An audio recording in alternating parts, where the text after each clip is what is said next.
War has returned to Europe in the early hours of Thursday. With Russia trying to forcefully shift its western borders, its leader has been trying to justify an armed invasion with a confusing history lesson. But while the eyes of the world have been glued to the war in Europe, it's been easy to forget a not-so-small detail on the other side of the country.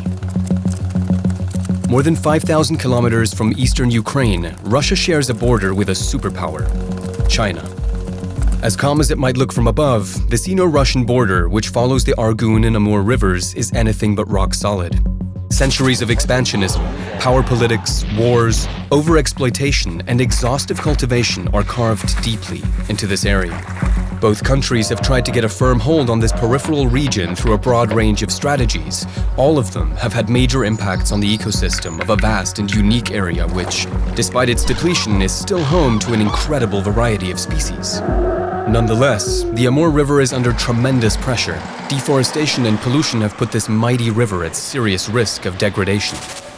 The Amur River, or Heilongjiang, Black Dragon in Chinese, is the largest undammed river left on the continent, and the 10th largest river in the world.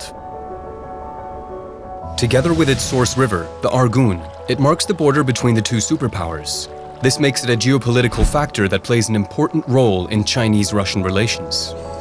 The region around the Amur River contains one of the most biologically diverse temperate forests in the world, vast steppe grasslands, and the wetland ecosystem along the riverbanks. Today, the wetland wilderness visibly ends at the Sino-Russian border, and many emblematic species have become rare on both sides. But it wasn't always like this. For centuries, the Russian Wild East, or the Chinese Northern Wilderness, was mostly unclaimed and only sparsely populated by indigenous Siberian nomads. This all changed when Russia began expanding into the east. Russian pioneers pushed east through Siberia, along the Amur River. Ironically, this period of Russian history bears many similarities to America's Wild West. With political support from a government that wanted to expand its empire, the individual motivation for settlers and pioneers was economic. They hoped to make a fortune in the wilderness. A Siberian soft gold rush was initiated, but it came with a dark side. Fur trapping drove sables, leopards, and tigers to the brink of extinction. Meanwhile, from the south, the Manchurian Qing Empire was staking its claim, quite successfully so. Being thousands of kilometers away with no roads, and only the Amur waterway to connect the local communities with the central Russian government, the territory north of the river basin was lost to the Chinese. The area remained uncontested until 2 centuries later, when the Second Opium War broke out. With the Chinese defeated and severely weakened by the British and French, the Russians were able to seize the moment and expand their empire once again, taking the banks of the Amur River and access to the Sea of Japan. Ever since then, the political division between the two superpowers has stayed the same. The Amur River forms a border that is peaceful, yet still holds a hint of distrust. These thousands of kilometers of wild, undammed river are crossed by bridges in only 2 places.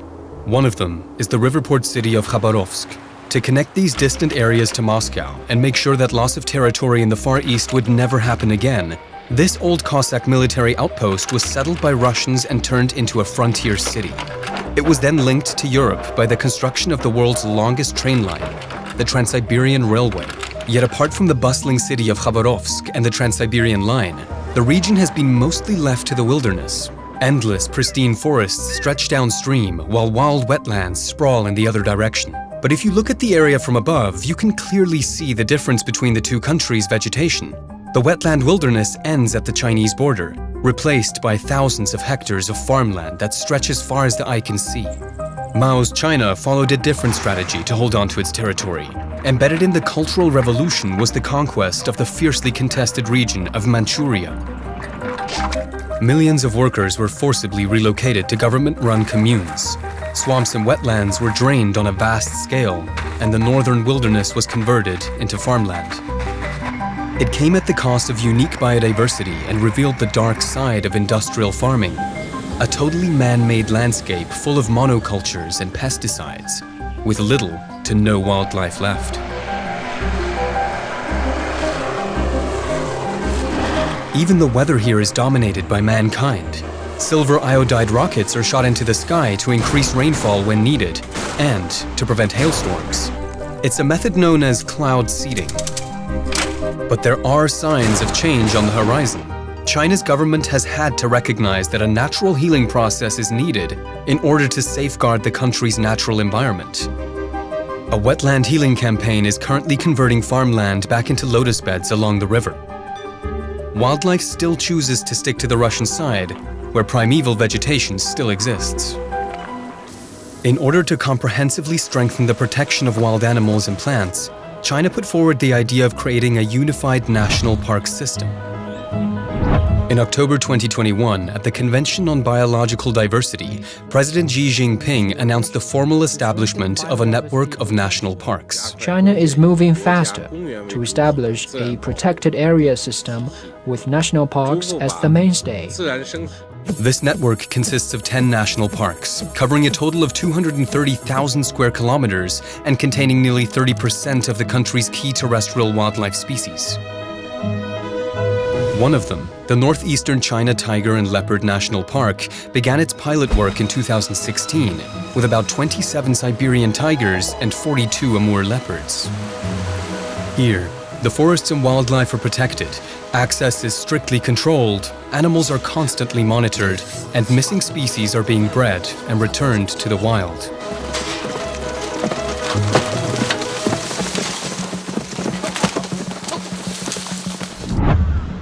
On the Russian side, the Amur region is facing a different and more recent problem, which is still related to cross-border activities.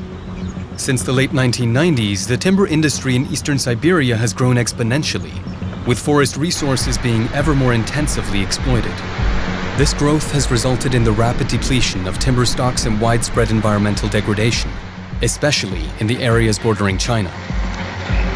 While China's natural forest protection program involves widespread logging bans that have led to sharp reductions in the domestic timber harvest, it has fostered timber trade with Russia to make up for the shortfall. As a consequence, Russia has quickly become China's largest supplier of roundwood and wood-based products, resulting in extensive deforestation and illegal logging activities in the Russian Far East.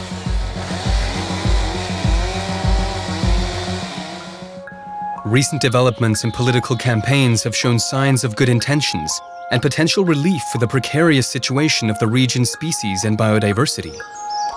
But the history of this river shows the immense repercussions that a political border can have on the environment. Ideally, both countries would learn to overcome their differences and work together when it comes to protecting their most precious natural resources. There can be no doubt that the mighty Amur River and its surrounding wilderness is one of them. Not just for China and Russia, but for all of us on Earth. Wildlife and the environment always suffer from unforeseen repercussions by geopolitical shifts. Here at Terra, we want to have a closer look at these side effects from human conflict. So, where do you live? Are there any borders or political issues, even on a small scale, in your area that you want to let us know about? Please do leave a comment below and don't forget to subscribe if you haven't yet. See you soon.